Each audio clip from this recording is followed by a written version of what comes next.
Hello दोस्तों, आप लोग कैसे हैं? आशा करते हो आप लोग बहुत ही अच्छे होंगे।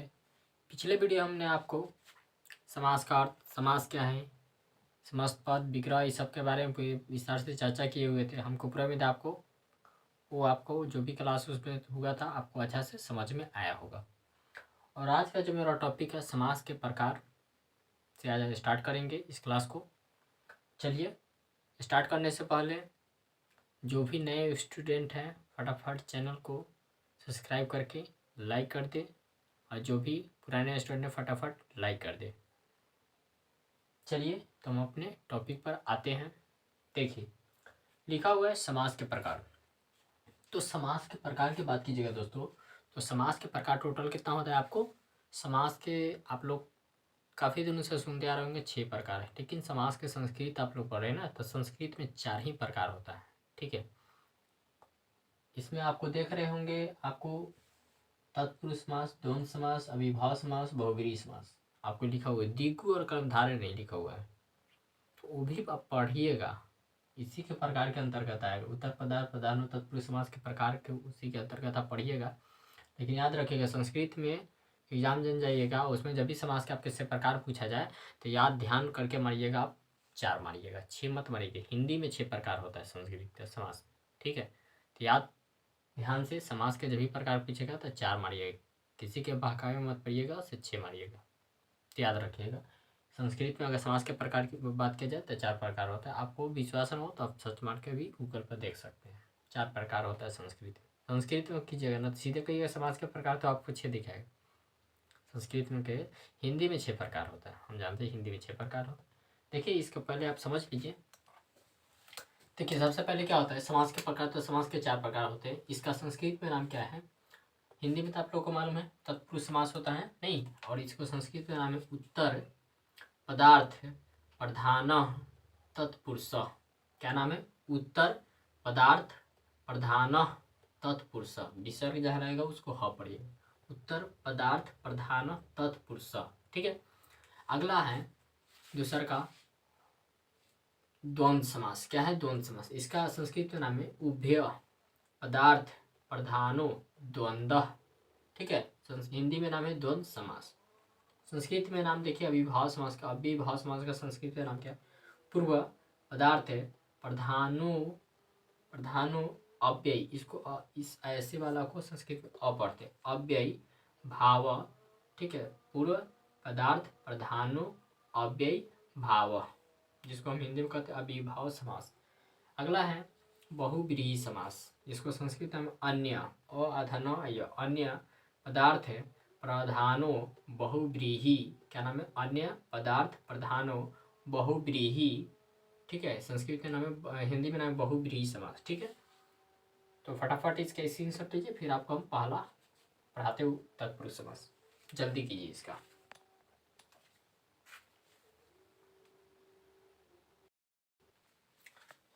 तो अब देखिए दोस्तों, आपको है पहला, जिसका नाम था उत्तर पदार्थ प्रधानो तत्पुरुष, यानी कि तत्पुरुष समास। इसको बड़ी ध्यान से समझिएगा। ठीक है, वह समास जिसका उत्तर पद प्रधान हो। तो आपको मालूम उत्तर पद के मतलब क्या होता है? अंतिम वाला पद, या उत्तरांग पद कहिए, या अंतिम वाला पद है ना, या दूसरा पद। हमको भी इस तरह से आपको बताए हुए थे, अंत वाला को अंतिम पद कहते हैं, तो उसी को उत्तर पद कहते हैं। उत्तर पद प्रधान हुआ। प्रधान का अर्थ समझिए, प्रधान होता क्या है।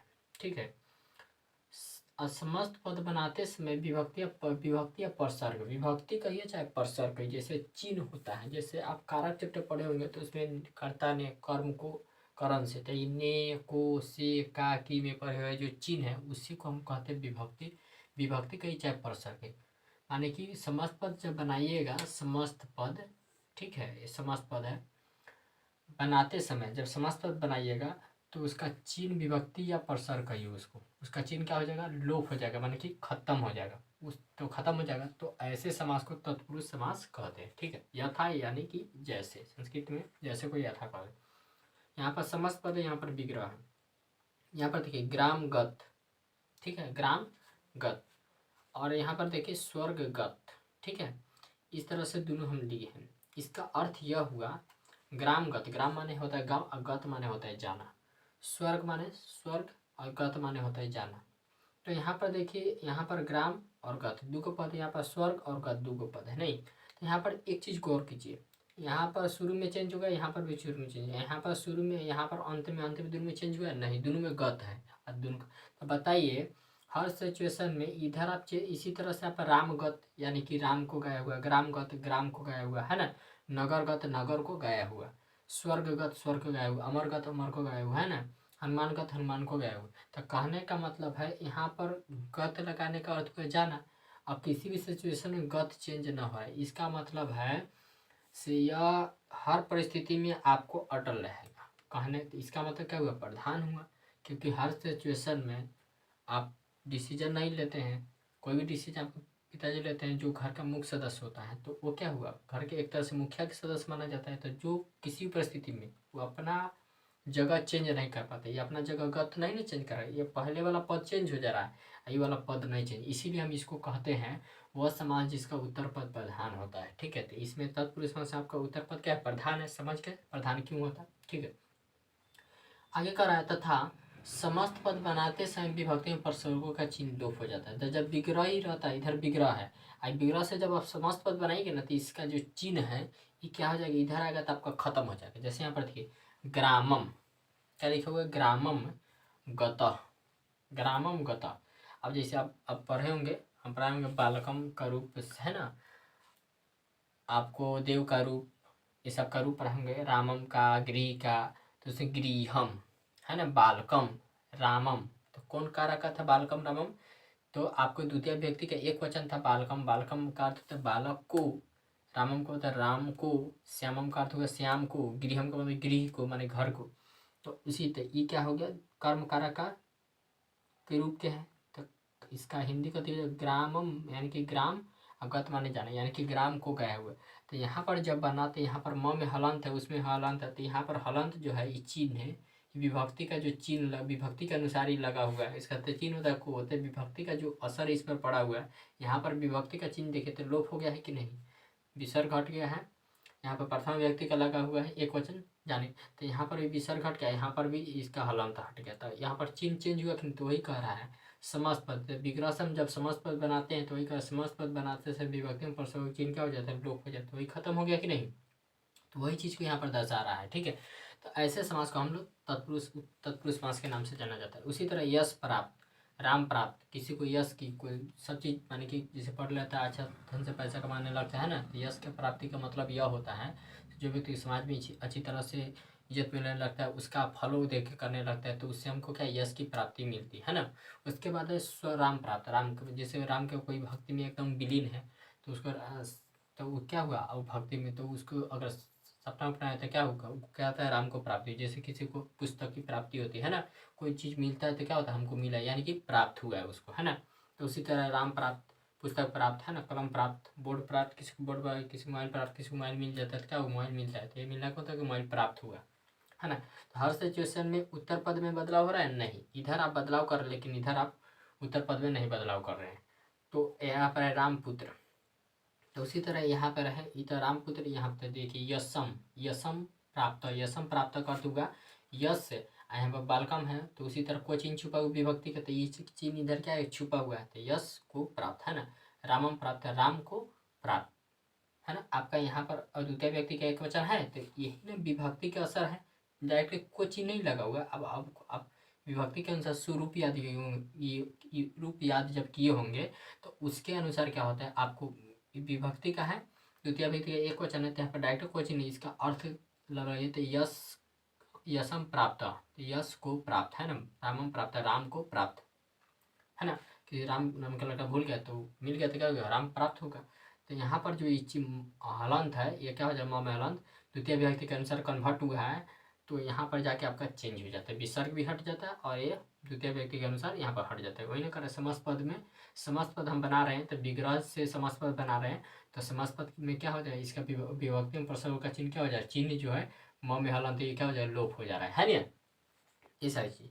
उसके बाद रामपुत्र, रामपुत्र यानी कि रामस्य पुत्र, यानी रामस्य जैसे बालकस्य गृहस्य, रामस्य का मतलब है राम के, बालकस्य का बालक है ना, षष्ठी व्यक्ति का एक वचन है तो यहाँ पर है तो फिर सिय हट गया, यानी कि राम के पुत्र है ना, श्याम से श्याम के पुत्र। तो यहाँ पर पुत्र लगा के इधर चेंज कर सकते हैं, श्याम पुत्र, राम पुत्र, गणेश पुत्र, मोहन पुत्र, रमेश पुत्र, इसे बोलते हैं पुत्र। पुत्र पर है लेकिन इधर चेंज हो रहा है, यानी कि इसका मतलब हर सिचुएशन में पुत्र क्या है, अपने पर अटल है, यानी कि इधर ये अपने पर जब अटल रहता है तो वो क्या हो, हर परिस्थिति में चेंज नहीं हो रहा है ना। तो चेंज नहीं होता है तो क्या होगा, प्रधान हुआ। इसीलिए इसको हम लोग कहते हैं जिस समाज का उत्तर पर प्रधान होता है तो ऐसे समाज को तत्पुरुष समाज कहते हैं। हमको रहते हैं श्याम से पुत्र, श्याम का पुत्र, इसका अर्थ यह हुआ रामस्य पुत्र, जिसको अब कारक सॉरी बालक का इस सबका शब्द रूप याद होगा तो आपको इसका अर्थ लगाना चाहिए। रागा रामम पढ़ते थे, इसका ग्राम किसके बाद, जैसे रामम है बालकम है तो बालक को होता है तो उसी से ग्राम गत माने जाना, ग्राम को गए, स्वर्गम गता तो स्वर्ग को गए है ना,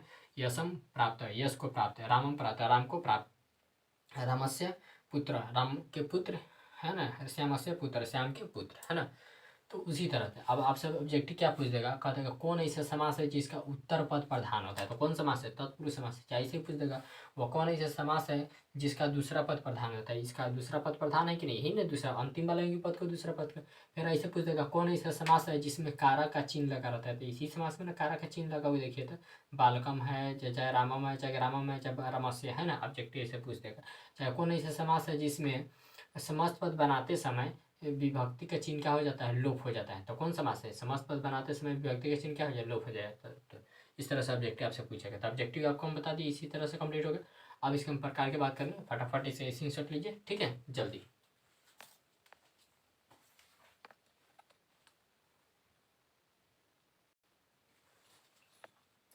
अब देखिए दोस्तों, आपको तत्पुरुष समास के जब भी प्रकार पूछेगा, तत्पुरुष समास के प्रकार की बात कीजिएगा तो तत्पुरुष समास के दो प्रकार होते हैं, एक होता है व्याधिकरण तत्पुरुष समास और समानाधिकरण तत्पुरुष समास, ठीक है। यहाँ पर लिखे तत्व, पूरा संस्कृत में नाम नहीं लिखा, आपको मालूम संस्कृत का नाम बता दी, इसका क्या होता है, उत्तर पदार्थ प्रधान तत्पुरुष समास, सीधे हम लिखे तत्पुरुष समास, ठीक है। तत्पुरुष समास के प्रकार यानी कि उत्तर पदार्थ प्रधान तत्पुरुष समास के प्रकार। तो इसके प्रकार की बात कीजिएगा तो आपको दो प्रकार के व्याधिकरण तत्पुरुष समास और समानाधिकरण तत्पुरुष। चलिए फटाफट इसका स्क्रीनशॉट मारिए, हम व्याधिकरण समास जानेंगे क्या होता है, ठीक है, जल्दी इसका स्क्रीनशॉट फिर आप आगे बताते हैं। अब देखिए दोस्तों, यहाँ पर पहला था व्याधिकरण तत्पुरुष समास, इसको ध्यान से समझिए। इसमें क्या है, जिस समास का विग्रह करते समय, जब हम विग्रह करते हैं जिस समास का, कोई भी समास का विग्रह करते समय विभक्ति का चिन्ह अलग अलग होना चाहिए। विभक्ति का चिन्ह जब अलग अलग होता है तो ऐसे समास को हम व्याधिकरण तत्पुरुष समास कहते हैं। कौन सा समास कहते हैं, व्याधिकरण तत्पुरुष समास कहते हैं, ठीक है। जैसे यहाँ पर देखिए यश प्राप्त, तो इसका विग्रह कर रहे हैं तो यशम प्राप्त, तो जैसे बालकम होता है ना, रामम होता है, गृहम होता है, गजम होता है, तो ये द्वितीय व्यक्ति के एक वचन है, कर्म कारक नहीं। और प्राप्त राम श्याम गज, तो एक कर्ता कारक का प्रथम व्यक्ति का एक वचन है, तो ये बताइए दो कारक का है कि नहीं, दोनों कारक का व्यक्ति के चिन्ह अलग अलग है ना। यहाँ पर विग्रह, इसका विग्रह करते समय चिन्ह अलग अलग है, तो वही करे जिस समास का विग्रह करते समय विभक्ति का चिन्ह अलग अलग हो, तो विभक्ति का चिन्ह अलग अलग। यहाँ पर देखिए राज रामपुत्र, तो क्या हो जाएगा रामस्य, तो षष्ठी व्यक्ति के एक वचन है, बालकस्य रामस्य गजस्य गृहस्य है ना, पुत्र, तो कर्ता कारक बालक राम श्याम गज, कर्ता कारक का प्रथम व्यक्ति एक वचन है, तो अलग अलग है कि नहीं विभक्ति का चिन्ह। उसके बाद रणवीर, रणवीर तो रणवीर, जैसे बालके है ना, गृह यानी कि गृह, गृह में, गृह घर पर है ना, बालके गजे, गजे माने कि गजे माने हाथी पर, तो रणवीर, रणवीर माने कि रण में वीर, माने कि जहाँ पर कोई भी चीज़ का माने कि जीत हो रही है, कोई चीज़ लड़ा जा रहा है, तो रण में वीर, पूरा रण भूमि में माने कि जीतने के कगार में भीड़, जहाँ पर रण में भीड़, वीर माने कि रण में माने कि कोई चीज़ जीता जाता है तो पर विजेता पाया जाता है ना। रण में वीर, रने वीर, रण में वीर है ना, गजे वीर, चाहे गजे गजे गजे गजे माने कि हो जाएगा आपको क्षेत्रम, माने कि हाँ, चाहे सॉरी विद्यालय क्षेत्रम, विद्यालय में क्षेत्र माने कि विद्यालय में बहुत सारा फील्ड होता है ना, अंदर कैंपस होता है, तो रणवीर रन में वीर है। उसके बाद गृहंती, गृह निर्गता, गृह निर्गता, इसका विग्रह गृहस्य निर्गता, माने कि गृहस्य माने घर है, बालकस्य रामस्य गजस्य यानी कि बालक के षष्ठी व्यक्ति के एक वचन है ना, निर्गत माने जाना, घर से निकला हुआ है ना, घर से निकला हुआ है ना। तो इस षष्ठी व्यक्ति एक वचन है, प्रथम व्यक्ति का एक वचन है, कर्ता कारक। तो दोनों का व्यक्ति का अलग अलग चिन्ह, तो वही कर व्यक्ति जिसका अलग अलग चिन्ह होता है उसे व्याधिकरण तत्पुरुष समास कहते हैं। आज जिसका सेम होता है उसका समाधिकरण, उसका नाम है सेंसर है समाधिकरण, समानाधिकरण के समान चिन्ह हो। जैसे देखिए आपको अभी इसको नहीं नोट कीजिए, आप इतना ही कि एग्जाम्पल के कि उसका एग्जाम्पल आपको हम एक तरह छोटा सा एग्जाम्पल, जैसे यहाँ पर देखिए त्रिलोकी, तरिया नाम लोका नाम समारत, यहाँ पर देखिए चिन्ह सेम है कि नहीं, तो एक जैसा है, ये कौन समाधिकरण है, ये अलग अलग है तो कहती जगह व्याधिकरण, पर इसको यहाँ पर नोट नहीं कीजिए, आपको हम समझाने के लिए इसे एड किए हुए। तो फिर समाधिकरण तो इसका एग्जाम्पल वो में लिख पे करेंगे क्या, है कि ना। तो चलिए, तो हमको पूरा उम्मीद है आपको ये जो क्लास था ये आपको समझ में आएगा। तो फटाफट इसका स्क्रीन फिर हमको प्रकार आपको बताते हैं।